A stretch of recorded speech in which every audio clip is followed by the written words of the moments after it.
Imagine this. You inherit a beautiful piece of land, a ranch your grandfather worked his whole life to build.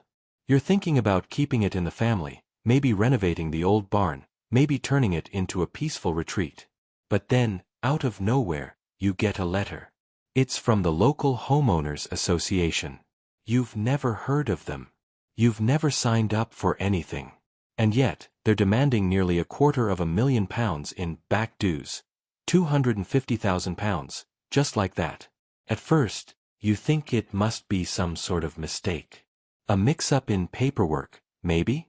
But no, the HOA insists the land falls under their control.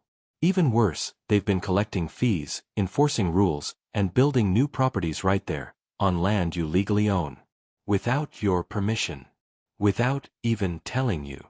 It sounds ridiculous, right? But that's exactly what happened. Now you're stuck with a shocking bill for a community you didn't join and developments you never approved. And you're left wondering, how could they even build on your land without you knowing? And what are you supposed to do next? That's where this story really begins, and it only gets more unbelievable from here. John couldn't believe what he was seeing. The letter was clear, and the more he read, the more confused he became.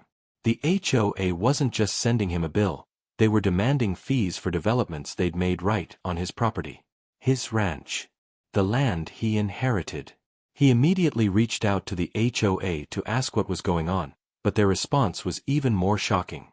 They claimed they had a right to build, that the land was under their jurisdiction, and that he was liable for the fees associated with the development. The problem. John had never been part of this HOA. He didn't agree to any of their rules, and he certainly hadn't given anyone permission to construct homes on his land. What made matters worse was that John didn't even know these developments had been made. The homes were there, and they had been there for some time. How could this happen without him being notified?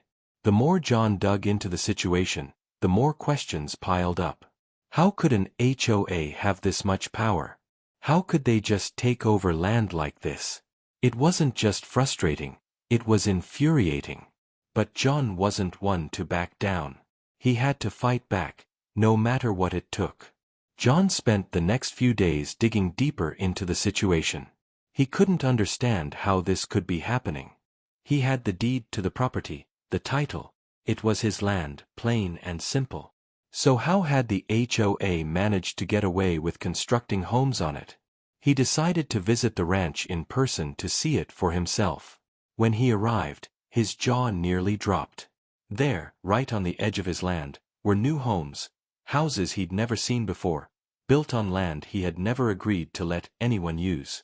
But it wasn't just the homes that shocked him. There were signs of construction everywhere. Roads, power lines, and even fences, all built as though the HOA had planned it for years. Yet, no one had ever contacted him about this. He hadn't been notified about any of the developments, and there were no signs of permits or approvals. It felt like a nightmare. The land his family had worked for and cherished for generations was being turned into something unrecognizable, and he hadn't even been given a say. John's anger boiled over. He wasn't just being asked to pay fees, he was being robbed of his land, and it was time to make things right.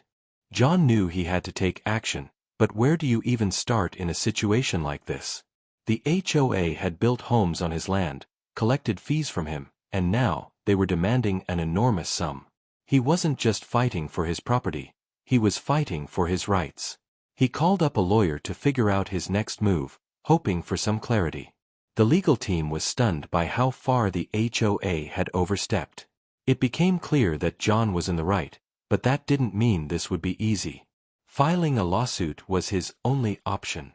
The HOA wasn't going to back down, and John wasn't about to let them get away with what they'd done. But this wasn't a quick fix. The legal process would be long, drawn out, and expensive. The stress was overwhelming, but John wasn't about to let his family's legacy be taken from him by a group of strangers with too much power. As the case moved forward, more shocking details came to light. The HOA had been making similar moves with other properties, and the scale of their actions was even bigger than anyone had initially realized.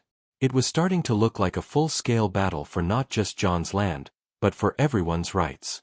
The legal battle wasn't easy. John's lawyer was confident they had a strong case, but that didn't mean the HOA would just roll over. They were powerful, well-funded, and had a team of lawyers ready to fight back. John quickly realized this wouldn't be a quick resolution. The case dragged on for months, and with each passing day, the stress only mounted. His life was consumed with depositions, court hearings, and endless paperwork. But what really struck John was the lengths the HOA went to defend their actions. They tried to claim that they had the right to develop on his land because of vague zoning laws and agreements that had been made decades ago. They even argued that John had tacitly agreed to their rules just by owning the property. It felt like the HOA would stop at nothing to make sure they didn't lose. Meanwhile, John found out that he wasn't the only one. There were other property owners in the area who had been dealing with similar issues. The HOA had been quietly encroaching on land for years, knowing full well that most people wouldn't have the resources or knowledge to fight back. But John wasn't backing down. He had to win, not just for himself, but for everyone else they'd wronged. As the court hearings continued, the tension reached a breaking point. John's legal team uncovered more shocking details about the HOA's past actions. It turned out that the organization had been quietly seizing land and pushing their development projects forward without proper consent or permits. It wasn't just John who had been affected. Other property owners were also discovering that parts of their land had been taken without their knowledge. This wasn't an isolated incident, it was part of a much larger pattern of overreach and manipulation. With every new piece of evidence, the case against the HOA grew stronger. But the real turning point came when John's legal team uncovered a series of emails between the HOA's board members. The emails showed that the HOA had intentionally misled property owners about their rights and the extent of their authority. It was clear they had been using deceptive tactics to control land and extract money from unsuspecting homeowners. John felt a surge of determination. The truth was on his side, and he was ready to fight for what was right. As the case approached its final stages, it was becoming obvious. The HOA's grip on the land was slipping, and John was about to reclaim his property.